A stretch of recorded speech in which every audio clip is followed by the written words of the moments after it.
Assalamualaikum warahmatullahi wabarakatuh. Perkenalkan, kami dari kelompok 2, Sistem Pengendalian Manajemen kelas 5D. Di sini kami akan mempresentasikan hasil kerja kelompok kami.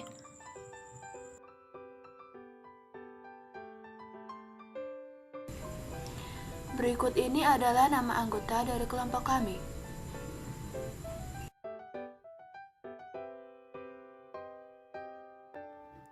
Bab 2, memahami strategi. Pembahasan pertama mengenai pengertian strategi. Strategi adalah rencana-rencana untuk mencapai tujuan organisasi. Untuk mengimplementasikan strategi tersebut, perlukan suatu alat yaitu sistem pengendalian manajemen. Tiap organisasi memiliki strategi dan pengendalian yang berbeda-beda, sesuai dengan tujuan yang ingin dicapai.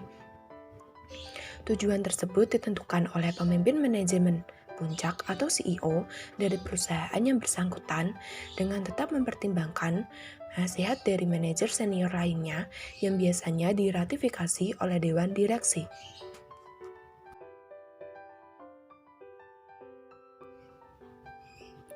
Pembahasan selanjutnya mengenai profitabilitas.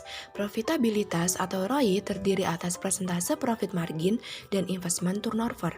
Profitabilitas lebih mengacu pada profit jangka panjang daripada jangka pendek dalam 1 tahun atau current quarter. Contohnya, jumlah yang dikeluarkan untuk iklan atau R&D dalam konteks praktis. Profitabilitas yang dimaksud bisa berupa pendapatan atau revenue, jumlah laba maupun persentase laba. Profitabilitas dinyatakan dalam arti dan konsep luas melalui persamaan yang merupakan hasil dari dua rasio, yaitu pendapatan dikurangi dengan beban dibagi pendapatan dikali dengan pendapatan dibagi investasi sama dengan ROI.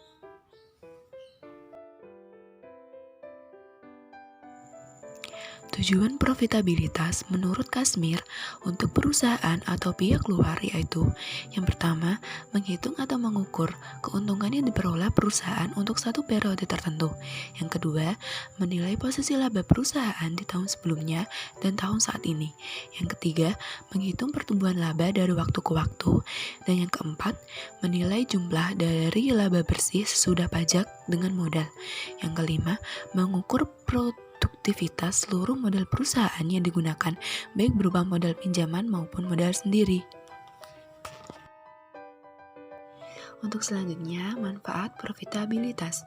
Menurut Kasmir, manfaat profitabilitas yaitu mengetahui posisi laba perusahaan sebelumnya dibandingkan dengan tahun sekarang, mengetahui pertumbuhan laba dari waktu ke waktu, dan menginformasikan jumlah laba bersih perusahaan setelah dipotong pajak, dan juga mengetahui produktivitas semua dana milik perusahaan yang digunakan, baik dari modal pinjaman maupun modal sendiri.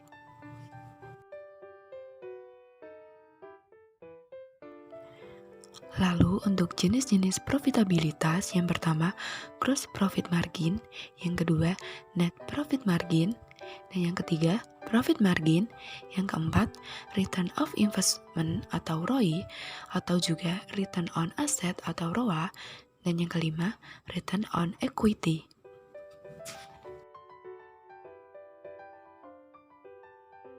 Resiko. Definisi resiko secara lebih spesifik dapat diartikan sebagai adanya konsekuensi yang muncul sebagai dampak adanya ketidakpastian sehingga munculnya dampak yang merugikan bagi pelaku usaha. Jenis-jenis resiko bisnis, resiko strategi. Dengan kata lain, resiko ini dapat disimpulkan sebagai risiko atau ketidakpastian yang diakibatkan dari kurang matangnya strategi Anda dalam menjalankan bisnis. Solusinya, yang pertama, harus mempersiapkan strategi terlebih dahulu. Yang kedua, tidak boleh keras kepala dan egois dengan kehendak. Tentu saja harus mengikuti sesuai dengan keinginan pasar. Yang terakhir, mengetahui manfaat dari produk atau jasa yang ditawarkan agar lebih mudah diterima. Resiko yang kedua yaitu resiko kepatuhan. Resiko kepatuhan berarti resiko atau ketidakpastian yang disebabkan karena ketidakpatuhan terhadap peraturan, regulasi atau hukum yang ditetapkan pemerintah setempat secara tertulis maupun tidak tertulis. Solusi dalam menghadapi resiko tersebut ialah sebaiknya jika Anda ingin membangun bisnis, bangunlah secara bertahap dan pelajari tentang bisnis dengan masa depan yang panjang. Pelajari manfaat serta kerugian yang dapat timbul bagi masyarakat sekitar, namun kerugian lain yang sudah tertera pada hukum dan adat istiadat yang berlaku. Yang ketiga, risiko operasional. Risiko operasional lebih mengarah pada sebuah kegagalan yang sangat tidak diharapkan dan biasanya terjadi dalam kegiatan sehari-hari dalam perusahaan dari beberapa kasus. Apapun yang dapat mengganggu operasi utama perusahaan, maka hal itu dikategorikan dalam risiko operasional. Solusi dalam mengatasi risiko operasional adalah 1. Menggunakan sumber daya manusia yang terlatih dan profesional di bidangnya. Yang kedua, jika pemasaran dan pemesanan Anda menggunakan teknologi website, sebaiknya Anda memiliki website kedua untuk membantu. Ketiga, memanfaatkan sosial media untuk mencegah keterpurukan reputasi perusahaan Anda. Risiko finansial. Risiko ini dalam istilahnya sering juga dikaitkan dengan biaya eksternal atau kerugian pemasukan perusahaan. Namun, kategori risiko finansial biasanya lebih mengacu secara khusus terhadap arus masuk dan keluar uang dalam perputaran bisnis. Risiko finansial lainnya adalah mengenai uang. Solusi dalam mengatasi risiko finansial ini ada 3. Yang pertama yaitu, tentu akan lebih baik jika sistem jual beli dilakukan dengan ketentuan yang lebih aman. Yang kedua, sebaiknya perusahaan tidak mengambil utang yang berlebih. 3. Jika penjualan dengan kredit, sebaiknya diamankan dengan jaminan dari pelanggan. Yang terakhir yaitu resiko reputasional. Reputasi dapat dibilang sebagai nama baik. Jika nama baik perusahaan hancur atau reputasinya buruk, tentu hal tersebut akan menyebabkan kerugian, yaitu ketidakpercayaan pelanggan terhadap bisnis.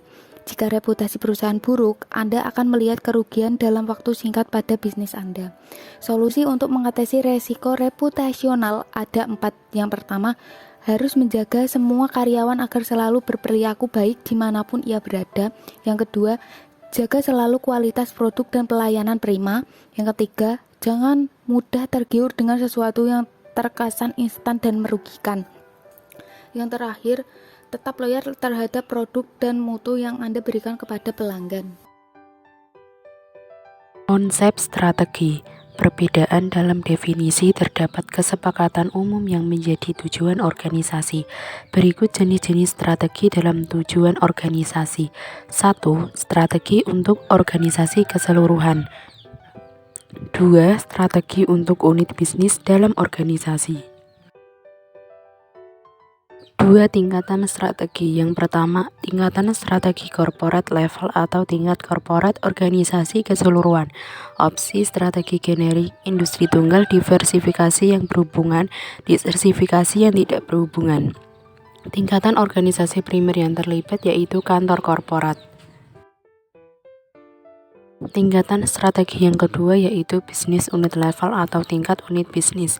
Opsi strategi generik, membangun, mempertahankan, memanen, menjual, biaya rendah, dan diferensiasi. Tingkatan organisasi primer yang terlibat, yang pertama kantor korporat dan manajer umum unit bisnis, dan manajer umum unit bisnis.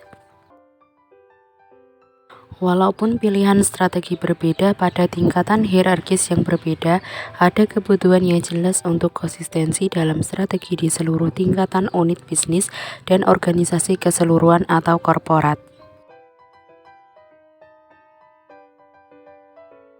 Strategi level korporasi. Strategi korporat adalah mengenai keberadaan di tengah-tengah bauran bisnis yang tepat. Strategi korporat lebih berkenaan dengan pertanyaan di mana sebaiknya bersaing dan bukannya bagaimana bersaing dalam industri tertentu yang merupakan strategi unit bisnis. Strategi tingkat korporat. Perusahaan dapat diklasifikasikan ke dalam salah satu dari 3 kategori, yaitu yang pertama, perusahaan dengan industri tunggal beroperasi dalam satu lini bisnis. ExxonMobil yang bergerak dalam industri minyak bumi merupakan salah satu contohnya. Yang kedua, perusahaan dengan diversifikasi yang berhubungan, Procter & Gamble adalah salah satu contoh. Dari perusahaan ini memiliki unit-unit bisnis dalam popok deterjen, sabun, pasta gigi, sampo, dan produk konsumen bermerek lainnya. Yang ketiga, perusahaan dengan bisnis yang tidak berhubungan beroperasi dalam bisnis yang tidak saling berhubungan satu sama lain. Hubungan antara unit-unit bisnis bersifat murni finansial. Textron contohnya. Strategi unit bisnis. Strategi unit bisnis berkenaan dengan bagaimana menciptakan dan memelihara keunggulan kompetitif dalam masing-masing industri yang telah dipilih oleh suatu perusahaan untuk berpartisipasi. Dalam mengembangkan keunggulan kompetitif unit bisnis, perlu diperhatikan 3 hal, yaitu yang pertama, apa struktur industri di tempat unit bisnis beroperasi. Yang kedua, bagaimana unit bisnis seharusnya mengeksploitasi struktur industri. Yang ketiga, apa yang akan menjadi dasar keunggulan kompetitif unit bisnis. Sekian presentasi dari kelompok kami. Wassalamualaikum warahmatullahi wabarakatuh.